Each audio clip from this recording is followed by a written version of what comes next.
Section 1. You will hear a man talking to the customer services manager of a bank. First, you have some time to look at questions 1 to 5.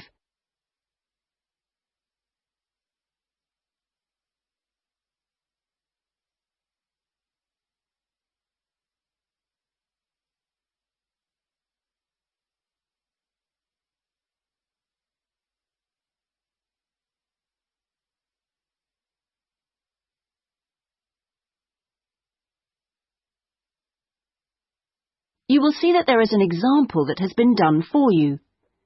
On this occasion only, the conversation relating to this will be played first. Good morning. I'd like to open a bank account, please. Certainly. If you'd like to take a seat, I'll just get some details from you. It won't take long. Thanks. Is it a current account or a deposit account you wanted? A current account? The man wishes to apply for a current account, so current has been written in the space. Now we shall begin. You should answer the questions as you listen, because you will not hear the recording a second time. Listen carefully and answer questions 1 to 5. Good morning. I'd like to open a bank account, please. Certainly. If you'd like to take a seat, I'll just get some details from you. It won't take long. Thanks. Is it a current account or a deposit account you wanted? A current account? Right. I've got the application form here then. We have different types. I see you've got our leaflet there. I've decided on the one called Select. Right, that's fine. So, first of all, can I have your full name, please? Yes, it's Peter Hennis. That's P-I-E-T-E-R. Is it H-E-N-N-E-S? Only one N, actually. It's a less common spelling of the name. Oh, right. Okay. And what's your date of birth, please? The 27th of the 1st, 1973. Right. And will this be a joint account? No, just myself. Okay, fine. And where are you living, Mr. Hennis? 15 Riverside. Is that all one word? Yes. Exeter? Yes. How long have you been at your present address? Is it more than 2 years? Just 2 weeks, actually. I only arrived in the country a month ago. I'm from Holland. Oh, that's fine. But we normally ask for a previous address in that case. Oh, yes. Well, it's Rielsdorf 2. That's R-I-E-L-S-D-O-R-F 2, Utrecht. Holland. Okay, thank you. Do you have a daytime telephone number? Yes, I think the number at my office is 606-295. Just a minute, I'd better check. Oh, no, sorry, 616. I'm not used to it yet. Would you like my home number, too? Yes, please. It's 796431. Are they both local numbers? Yes. Before you hear the rest of the conversation, you have some time to look at questions 6 to 10.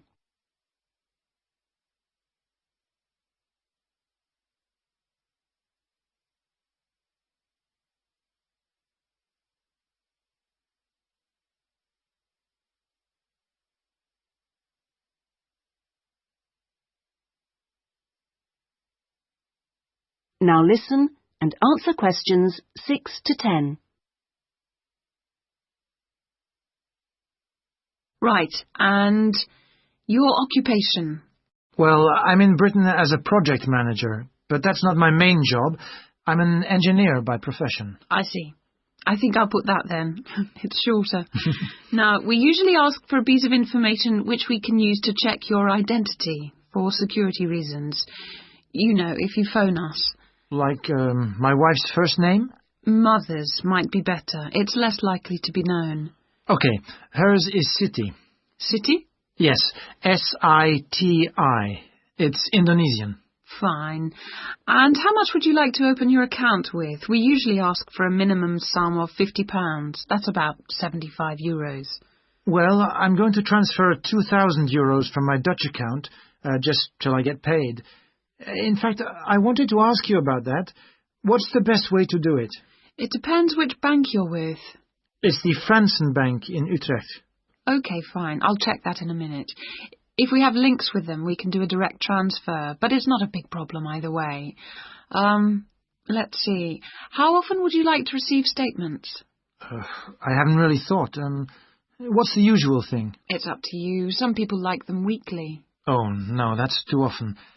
Can I have them sent once a month? Yes, that's fine. Is there anything else? I was thinking of registering for your internet service at some stage. Oh, yes. Would you like me to send you information about that? Please, yes. And would you like to receive information about the bank's other services? Insurance, loans, anything like that? I don't think so, thanks. That's okay then. And one last thing. If you agree... That is the end of section 1. You now have half a minute to check your answers.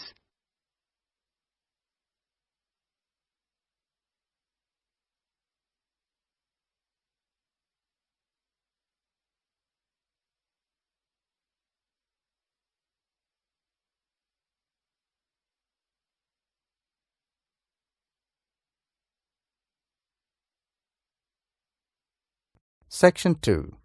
You're going to hear a newsreader who is telling news to the people.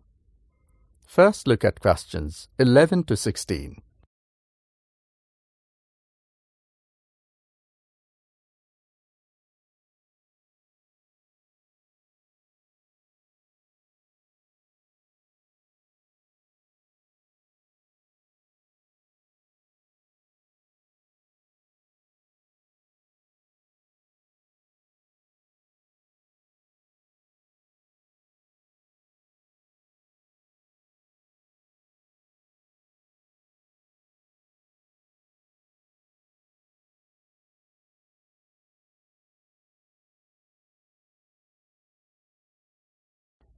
Now listen to the recording and answer questions 11 to 16.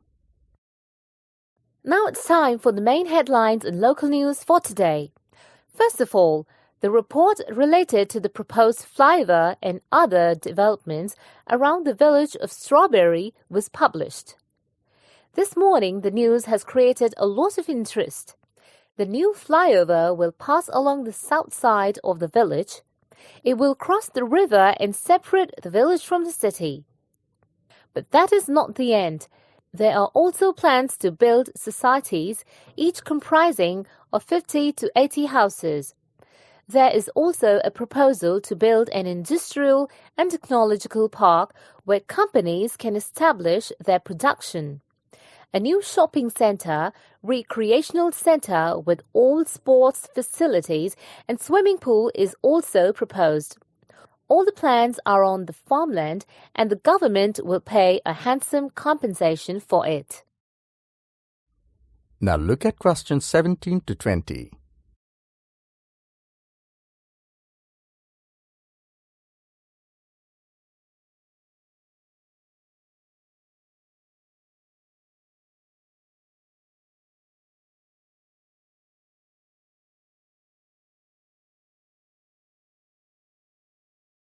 As the talk continues, answer questions 17 to 20. Another hot news which is different is that the government is planning to change the recruitment procedure. The new government is planning to hold more competitions and recruitment will be directly on the merit criteria. It seems that this year students will have to face cutthroat competition. There will be 2 exams, one preliminary and the other mains. Every deserving candidate will be given a chance to take the exam. And now for something quite different. This year's exams results have been declared and there are a lot of happy faces. It is the first time that 100% success rate has been declared for senior secondary exams. It seems that a huge rush will be there in the colleges to get admission. We spoke to many principals of schools and colleges. They are very happy to see the result and the success rate. There will be another new bulletin at 6 p.m. Till then, have a good day. That is the end of section 2. You now have some time to check your answers.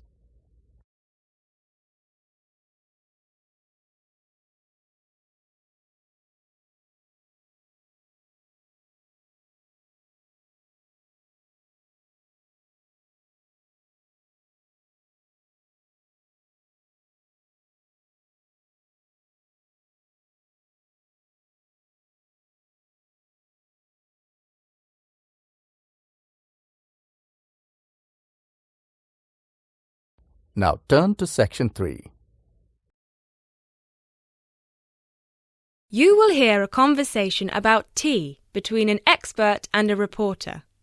You have 30 seconds to look at questions 21 to 24.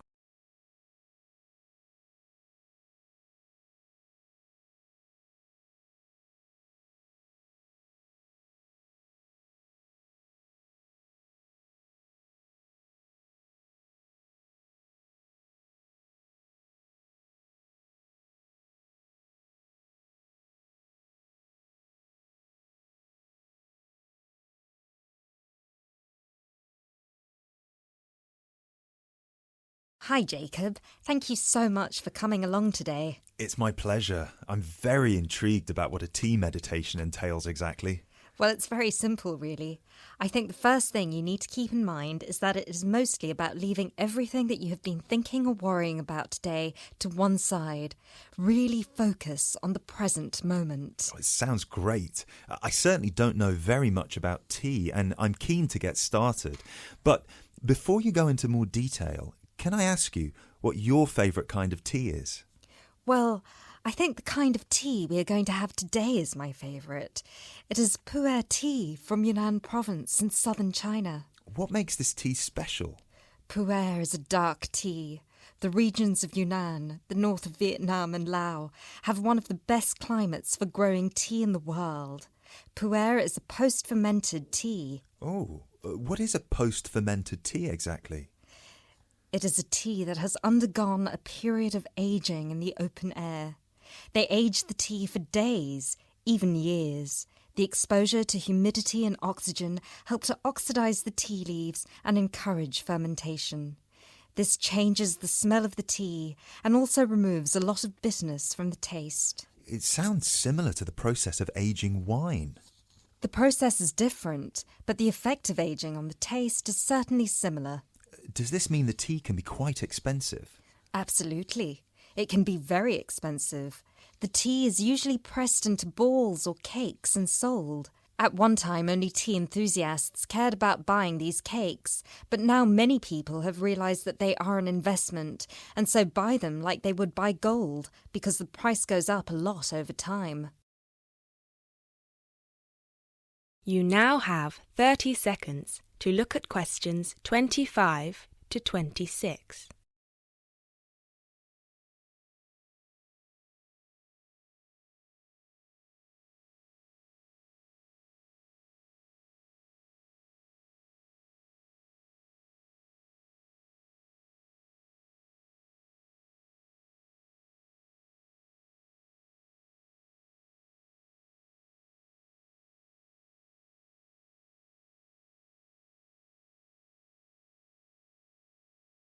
So now I want you to focus on clearing your mind of anything other than this present moment. Let go of any concerns. Okay, one slight problem. I will need to record our conversation, and I will need to take notes for the article. I plan to write about this for my newspaper. Is that okay? Oh yes, of course. Whatever you need. Thank you.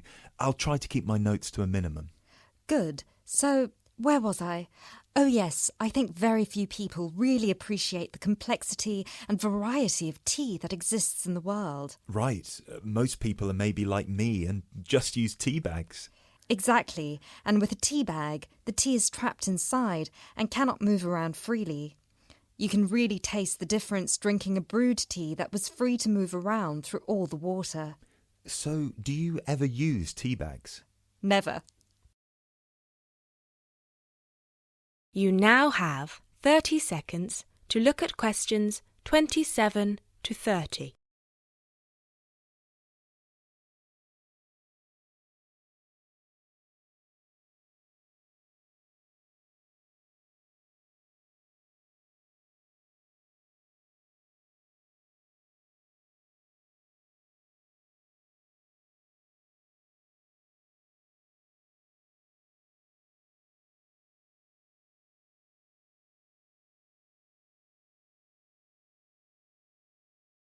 There are many different kinds of tea: white, yellow, black, green, oolong, matcha, herbal and many others. Each one has its own unique properties. To fully experience what each tea has to offer, you must brew it in the correct way. I also believe in only drinking tea that is picked and sorted by hand, rather than using mechanical processes. Although it takes more time, the tea made by hand is so much better that it leads to an increase in the tea's sales.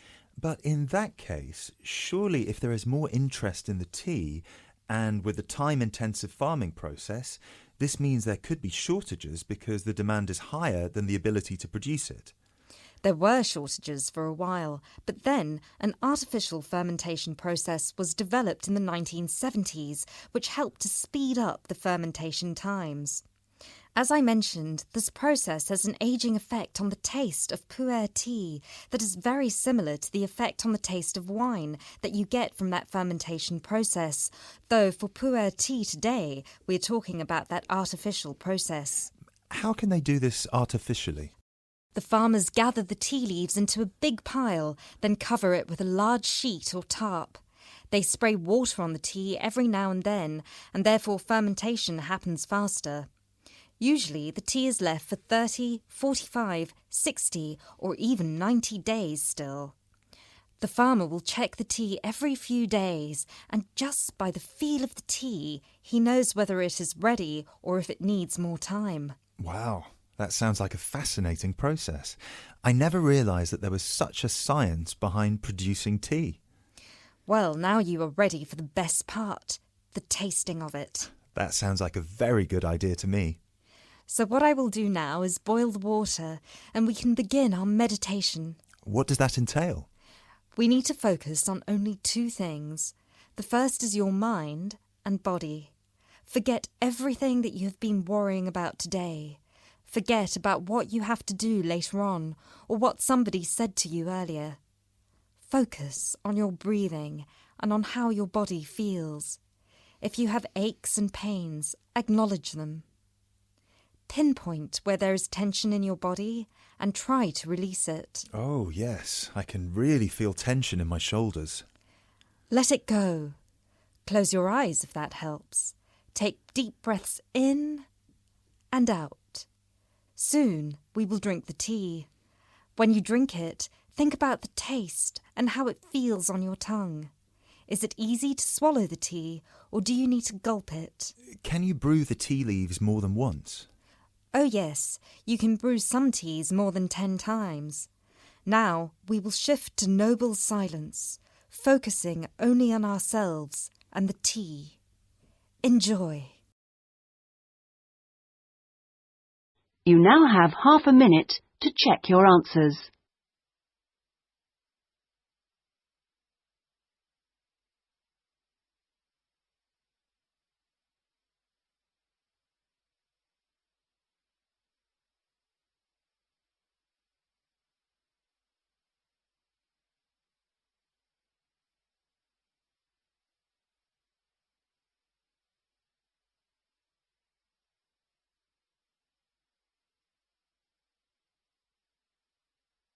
Section 4. The Ugly Fruit Movement. You will hear a lecture on the ugly fruit movement as an effort to prevent food wastage. Before you listen, you have 45 seconds to read questions 31 to 40.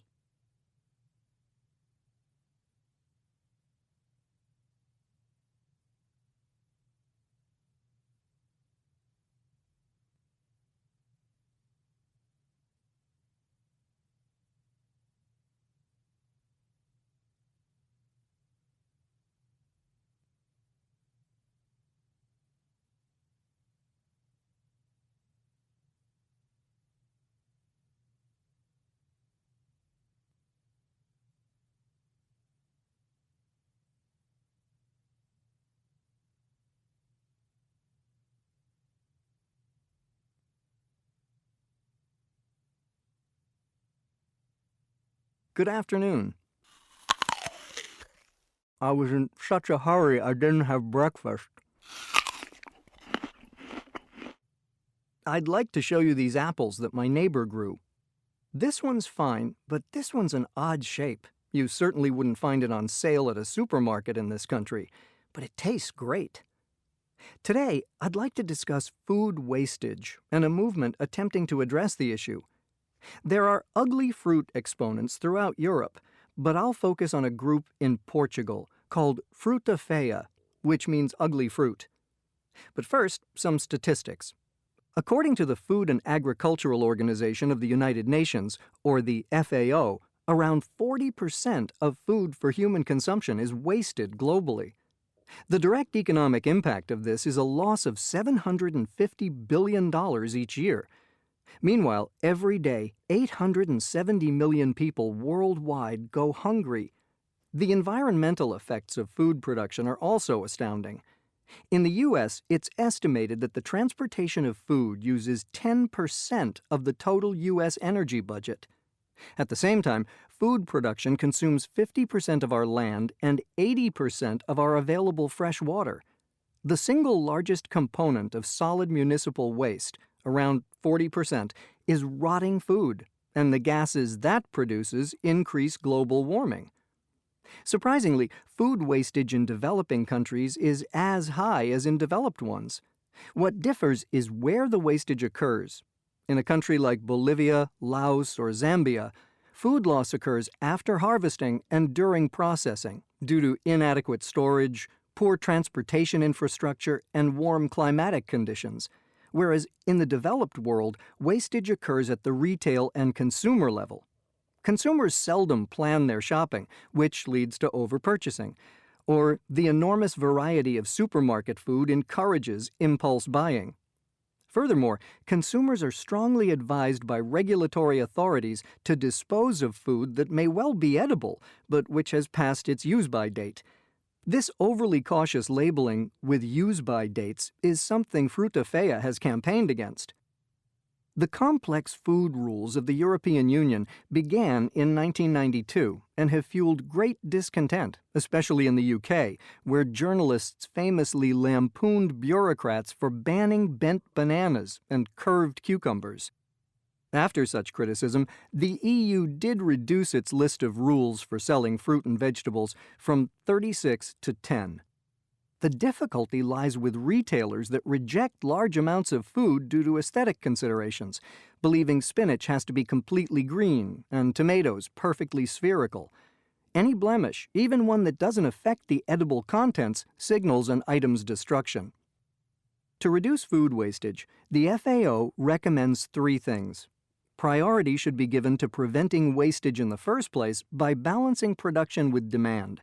Where there is surplus, reuse by donation to needy people or to farm animals should take place. Lastly, if reuse is impossible, recycling and recovery should be pursued. Back to Portugal and Fruta Feia. Portugal, in Western Europe, is a developed nation of 10.5 million people. It joined the EU 30 years ago. In 2011, however, it was severely affected by a debt crisis, and its economy is still shaky. As a result of the debt crisis, unemployment is high, and hundreds of thousands of people have left the country. In these hard times, many Portuguese are hunting for bargains. So enter the cooperative Fruta Feia, set up in Lisbon in 2013 by Isabel Soares. Fruta Feia has 3 aims: to feed people cheaply, to encourage EU rulemakers to overhaul use-by dates, and to subvert notions of both what is visually acceptable and what is edible. When surveyed, most people who join Fruta Feia also support local agriculture. Isabel Soares estimates that 1/3 of Portugal's farm produce is thrown out due to artificial standards set by supermarkets. A farmer, Jose Diaz, who supplies Fruta Feia, said that from his annual production of tomatoes, 1/4 did not meet supermarket standards, so were dumped. Now, Fruta Feia buys his reject tomatoes at half the price he would sell them to a supermarket. Consequently, Fruta Feia's members also pay less for tomatoes than supermarket shoppers do. As to the myriad of regulations set by the EU, Fruta Feia does not contravene any. Its own produce is unlabeled and unpackaged. Despite this somewhat unglamorous look, it has sold more than 20 metric tons of food in Lisbon alone. Personally, even while the contribution of Fruta Feia and its 1,000 members is tiny, they are still, literally and metaphorically, eating away at the mountains of food that otherwise go to waste. And I salute that. That is the end of the listening test. You now have 10 minutes to transfer your answers to your answer sheet.